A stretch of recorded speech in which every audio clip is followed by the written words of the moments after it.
आज देखना मैं तुम्हारा हाल क्या करता हूँ। तुम दुनिया में सबसे ज्यादा बुरे बदतमीज सांप हो। तुमने फिर से मुझे काटा। तुम में बिल्कुल भी अनुशासन नहीं है। तेंची की हर बात का जवाब वूशन भी गुस्से से फुंकार कर दे रहा था। एचेंग मन में कहता है, क्या इस समय मेरा अंदर जाना ठीक रहेगा? कहीं ऐसा ना हो अंदर जाकर इन दोनों के हाथों मैं भी पिट जाऊं। एचेंग घबराकर ही सही पर अंदर चला जाता है। वो दरवाजे के पास खड़ा था।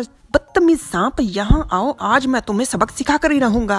वूशन भी आगे से गुस्से से फुंकार रहा था। तेंची का हाथ वूशन के पास पहुंच चुका था। वो उसे पकड़ने ही वाला था कि एचेंग घबराकर कहता है, जी तेंची, तुम्हें शिजुन ने बुलाया है। तेंची का ध्यान एकदम से वूशन से हटकर सीधा एचेंग पर चला जाता है और इसी मौके का फायदा उठाकर वूशन उसके हाथ पर काट देता है। तेंची, तुम ये शिनचैन वाले रूप में और मेकअप के साथ बहुत अच्छे लग रहे हो। श्रीमान एचेंग। एचेंग कहता है, तुम अपना चेहरा साफ करो और चलो मेरे साथ। तेंची घबरा कर धीरे से कहता है, ये पानी से नहीं साफ होगा, बहुत ही पक्के रंग हैं, आप समझ रहे हो ना। वूशन को बर्तन में या यूं कहें कि एक पिटारे में बंद कर ऊपर पत्थर रखने के बाद तेंची कहता है, जी मैं तैयार हूँ, चलिए। वूशन पूरा जोर जगा रहा है बाहर निकलने का और एचेंग कहता है, क्या तुम अक्सर ही इस तरह से अपने सांप के ऊपर पत्थर रखते हो? तेंची कहता है, नहीं अक्सर नहीं, पर मेरे पास और कोई रास्ता नहीं है। दोनों दरवाजे टूटे हुए हैं। मुझे डर है कि ये बाहर निकल जाएगा और बिना किसी निगरानी के अगर ये बाहर निकल गया तो समस्या हो सकती है। वो लोग जियांग तेंशी के पास पहुंचते हैं। फूलों की खुशबू में जियांग तेंशी चाय का आनंद ले रहा था। कैमरामैन फोकस कीजिए, एक मिनट। वूशन यहाँ भी पहुंच चुका था। कब? गुरुजी, आपने मुझे बुलाया? गुनगुनाते हुए तेंशी ने चाय का घूंट भरा ही था कि तेंची के चेहरे पर उसकी नजर पड़ जाती है और सारी चाय बाहर।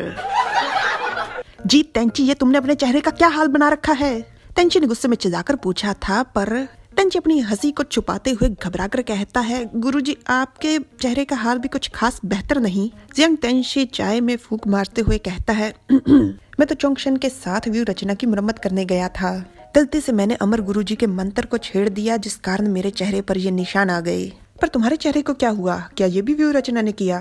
तेंची कहता है, ये मेरे पालतू सांप की कलाकारी है। ओह, ऐसा लगता है कि तुम्हारे सांप का स्वभाव काफी आत्मिक है।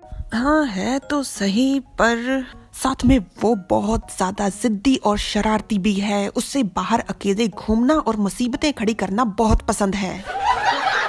वूशन ऊपर शतीर पर चढ़कर बैठा हुआ है और तेंची उसे आवाजें लगा रहा है। शिजू, तुम कहाँ चले गए फिर से? तेंची कहता है, लोगों को काटना नहीं है, और वूशन उसे इसी बात पर काट देता है। अगर मैं जरा सा उसे कुछ कह देता हूँ तो मुंह